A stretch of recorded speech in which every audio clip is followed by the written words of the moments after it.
pessoal! Obrigada por continuar a prestigiar o Infinito Afeto, canal que foi criado no YouTube para que pudéssemos pensar, refletir e conversar sobre assuntos contemporâneos que tanto têm desestabilizado os pais e impactado na pequena criança, desde a primeiríssima até a primeira infância. O assunto sobre o qual vamos conversar hoje é justamente sobre a birra. No meu consultório, é comum os pais chegarem e falarem: eu não sei por que o meu filho faz isso.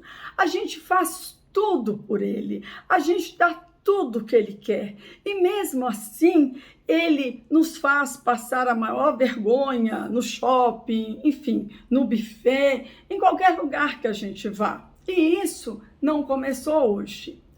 E a resposta a essa pergunta, não sei por que ele faz isso, está exatamente no que a mãe disse. Nós damos tudo para ele e nós fazemos tudo o que ele quer.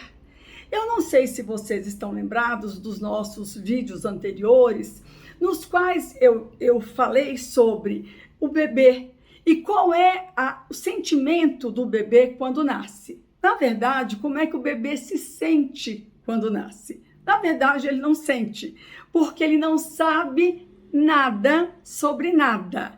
Ele, inclusive, não sabe sequer que nasceu, ele não tem noção que ele tem um corpo, que esse corpo tem um limite, ele não sabe nada. Parafraseando Lacan, ele é uma libra de carne. Tem outras pessoas, outros psicólogos, outros profissionais que preferem se referir ao bebê como uma almôndega cabeluda. Também está valendo, né?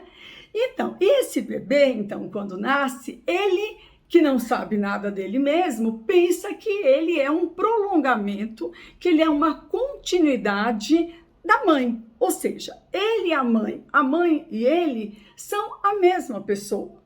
Então, é natural que, depois que ele nasce, que a mãe também, por sua vez, que ainda não processou essa separação, atenda esse bebê a tempo e a hora, a partir de qualquer gemido, de qualquer barulho, de qualquer, suspiro mais profundo que essa criança dê, né? Também isso é explicado e é entendido e é aceito, porque naquela experiência primeira, a mãe não sabe o quanto e como e quando atender todas as demandas da criança. À medida que essa criança vai crescendo, a mãe vai cuidando dela, vai dando banho, vai dando carinho, vai conversando com ela, vai delimitando o corpo dela quando ela faz as trocas. Então, essa criança começa aos poucos a entender que ela é uma pessoa e o outro, que é a mãe ou os outros, são outras pessoas diferentes dela. Mas para que isso aconteça, ela precisa, antes de tudo, passar pela experiência do não eu. O que significa isso? Eu sou tudo isso. À medida que o tempo passa, não, tem o eu e o não eu. Por que é o não eu? Porque quando a mãe não está 100% presente ao menor gemido ou à menor demanda da criança. É quando a mãe, naturalmente, ao preparar a mamadeira ou mesmo ao limpar o bico do seio para poder amamentar a criança, que já está chorando ou que está fazendo alguma manifestação que ela está com fome, a mãe fala: calma, filhinho, a mamãe já vai, calma, filhinha, a mamãe está aqui fazendo isso, a mamãe está aqui fazendo aquilo. Então, aquele pequeno espaço de tempo que o bebê tem que viver, né, conviver, que seria a convivência com a falta, com a ausência da mãe, começa a dar para essa criança, então, essa informação que existe alguém além dele, né? E à medida que o tempo passa, esses momentos de distanciamento, já tô indo, tô aqui, não precisa chorar, já vai, isso vai naturalmente aumentando. Só que em algumas famílias isso não acontece. Ou porque a mãe está 100% do tempo disponível, ou porque ela contrata alguém que vai ali ficar 100% disponível para essa criança. Então, essa criança não aprende a conviver com a falta. Ela não aprende a conviver com o buraco, né? De não ser atendida a tempo e a hora. E isso ela carrega, então, à medida que ela vai crescendo, ela carrega essas exigências e toda essa demanda com relação a tudo que ela quer. Ou um brinquedo, ou uma comida, um sorvete, ou um passeio, ou não sair do brinquedo, ou querer voltar para o brinquedo. E ela começa, só que daí essa criança já está maior, a exigência dela é maior, a voz dela é mais forte, e mesmo ela se reconhecendo diferente do outro, mesmo ela já tendo identificado que ela é uma pessoa e os outros são outras pessoas, ela não respeita isso. Ela passa por cima dessas pessoas e ela pretende, com isso, conseguir o que ela quer no tempo que ela deseja. Esse comportamento, então, ele vai evoluindo, né? No começo, a criança pequena, os pais são mais tolerantes. Normalmente é o primeiro filho, normalmente é o primeiro e único filho, tem as avós com quem compartilhar toda essa demanda, toda essa exigência praticamente imperial. Então, essa demanda da criança, ela é tolerada. Só que chega um momento que os próprios pais não aguentam mais. E aí, nesse momento, os pais querem corrigir essa demanda, essa exigência, esse querer tudo a tempo e a hora, de uma hora para outra. Só que a criança, eles não combinaram isso com a criança. E a criança, como assim? Oi? Então quer dizer que eu que sempre tive tudo, eu que sempre consegui tudo, ao menor esforço, agora estão me negando alguma coisa? Então, se a gente pudesse pensar como uma criança, a gente pensaria, acho que eu não estou me esforçando bem, eu preciso chorar mais, eu preciso ter um histrionismo, ou seja, representar, gritar, babar mais, porque só assim eles vão me atender. E, de fato, muitas vezes isso acontece.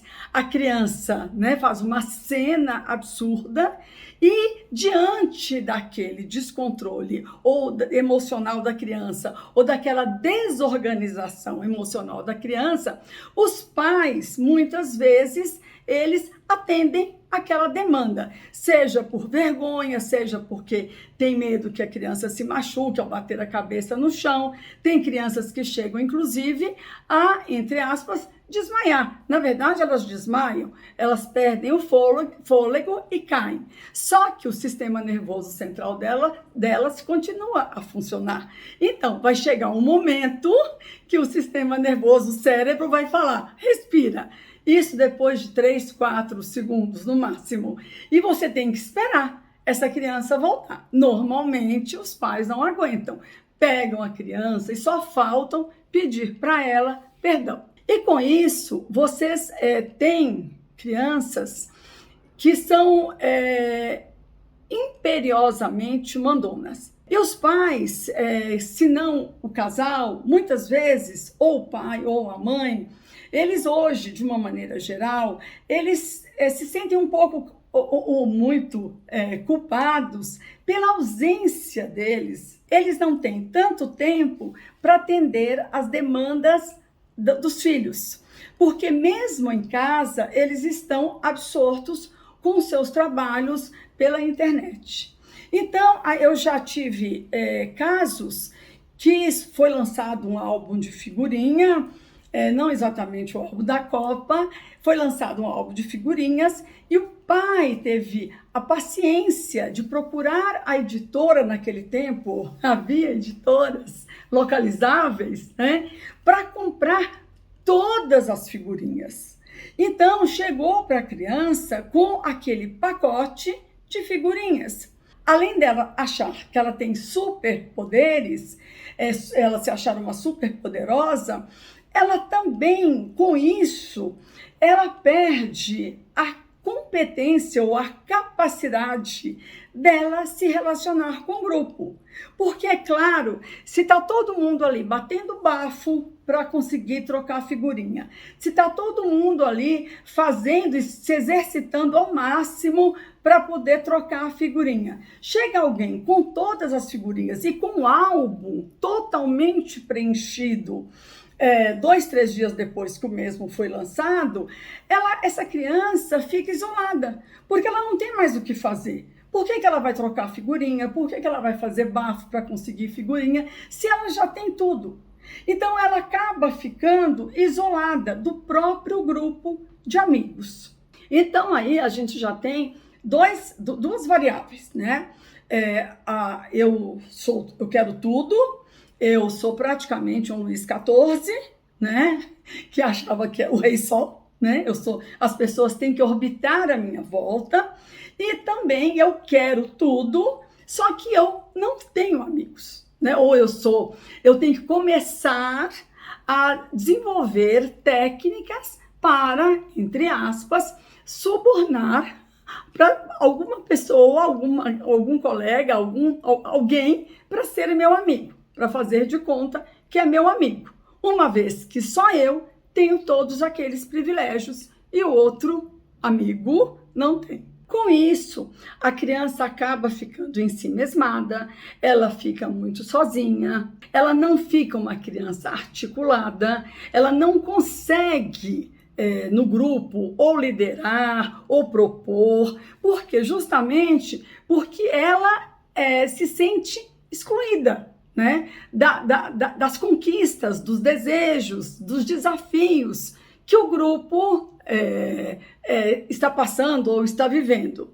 Porque o exemplo da figurinha foi só um, mas no geral, essa criança que teve todas as figurinhas no primeiro momento, ela terá tudo nos outros momentos, né? Então não é uma situação pontual, é uma situação que vai se arrastando. Muitas vezes os pais falam para mim no consultório: tudo que eu não queria era um filho birrento, né? Por quê? Porque essa criança dá shows em qualquer lugar. Ela não tem limite. Não foi atendida, a sua demanda não foi atendida, ela se joga. E justamente para que os pais se sensibilizem, ela apresenta um histrionismo cada vez mais requintado. A minha sugestão é se alguém tem crianças que estão apresentando esse comportamento de manha/birra, já pós-graduação, praticamente pós-doc, a minha sugestão primeiro, as crianças não vão reverter esse comportamento facilmente. Os pais não vão conseguir que elas revertam isso rapidamente.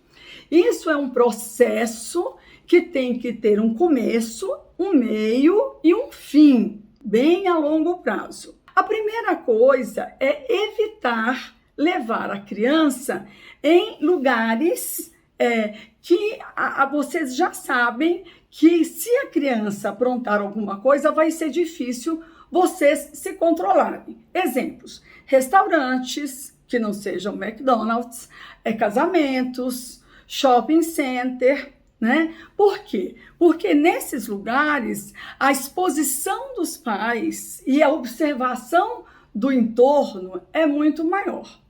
Quando, por alguma razão, a criança é levada a uma situação dessas e, de repente, ela quer um brinquedo que o pai não vai comprar, ela se joga e começa a surtar, nesse momento não adianta conversar com a criança. A criança fica inatingível, ela só escuta o seu desejo, os seus gritos. Então, o correto é o pai pegar essa criança ali pelo colo, pelo braço, sem gritar, sem alterar a voz, nada. Pega a criança, acaba o passeio da família toda, acaba o passeio e vai para o carro e põe a criança no carro e sai dali. Por quê? Esse é o limite que a criança tem que se deparar. Até porque até chegar no carro, até passar pelo estacionamento, o pai vai também se recompondo da raiva, da vontade de esganar, etc., da vontade de bater, coisas que sob nenhuma hipótese ele pode fazer. E nenhuma hipótese, até porque ele foi o que mais contribuiu, e quando eu falo pai, eu estou me referindo, obviamente, ao casal, né? Eles foram os que mais contribuíram para que a criança chegasse nesse ponto. E depois, em casa, que a criança se recupera, porque logicamente ela se recupera, explicar que eles tiveram que deixar as coisas, tiveram que parar de fazer o que estava fazendo, porque ela havia feito aquilo. E que eles não iriam mais atender a criança nos seus desejos, todos eles a tempo e a hora. Combinados com a criança também não funcionam. Tipo, olha, a gente vai sair, mas se você aprontar, a gente vai voltar. Tá bom? Tá combinado? A criança fala, tá, só que a criança quer tudo. A criança quer ir no passeio e quando chegar no passeio, ela quer tudo. Ou sorvete, ou picolé, ou o que for. Ela quer. Ela não quer abrir mão de nada.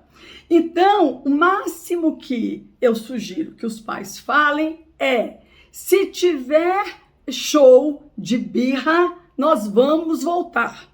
É informar. Mãe sem salto alto, porque vai cair, né? Lógico, é tênis, porque transpirando, porque à medida que a criança cresce, forte, gorda e saudável, vai ficar cada vez mais difícil carregar esse ser. E não se incomodem, sob nenhuma hipótese, com os olhares dos outros, porque, na verdade, os outros estão olhando para saber quem é que vai ganhar, se é o pai ou se é a criança. Outra coisa que deve ser evitada a todo custo é a barganha.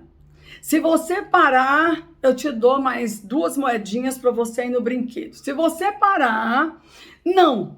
O se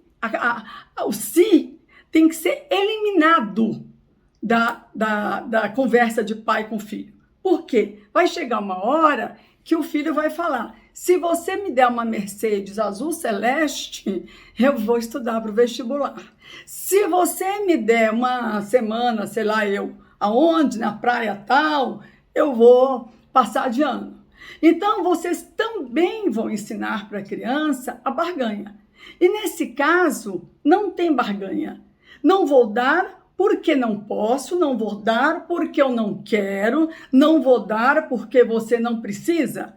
Esses argumentos pertencem ao pai, não é da competência da criança.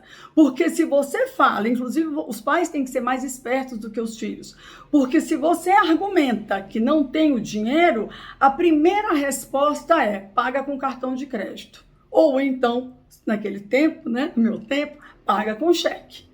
Então, vocês têm que saber até onde vai esse desejo. Por esse desejo, eu e as crianças hoje são muito espertas, porque elas observam muito, e a única coisa que elas fazem é prestar atenção nas fraquezas dos adultos.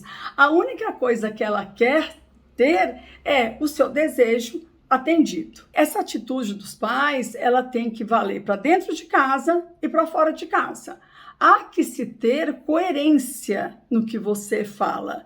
Então, eu vou agir assim em casa, não é porque eu estou na minha casa que a criança vai dominar o controle remoto e vai ficar assistindo o que ela quer, enquanto eu queria assistir determinada coisa, não posso. E fora de casa eu vou agir de outro jeito. Não, o que não pode, não pode. E não pode, exatamente por aquelas razões. Ou porque não é certo, ou porque é errado, ou porque eu não quero, ou, enfim, a razão dos pais, e eles não precisam justificar para a criança. Ela cresce e começa a introjetar o superego, que são o quê? As normas. Aquelas famosas normas que os pais têm que fazer cumprir, né? Pai ou mãe, gente, por favor, tem que fazer cumprir. E aos poucos, à medida que ela introjeta e ela não sabe exatamente se aquilo pode ou se aquilo não pode, ela pergunta: isso pode? Isso pode? E aí você explica. E a criança começa, então, ela mesma a fazer, a construir o conceito, não só do que pode e do que não pode, como também o conceito do certo e do errado. A educação, só para a gente finalizar, ela se faz pela falta, não pelo excesso, não pelo ter tudo. Crianças que têm tudo normalmente são profundamente sozinhas e egoístas.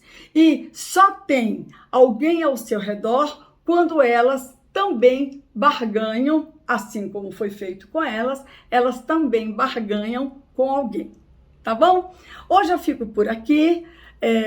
Até o nosso próximo vídeo.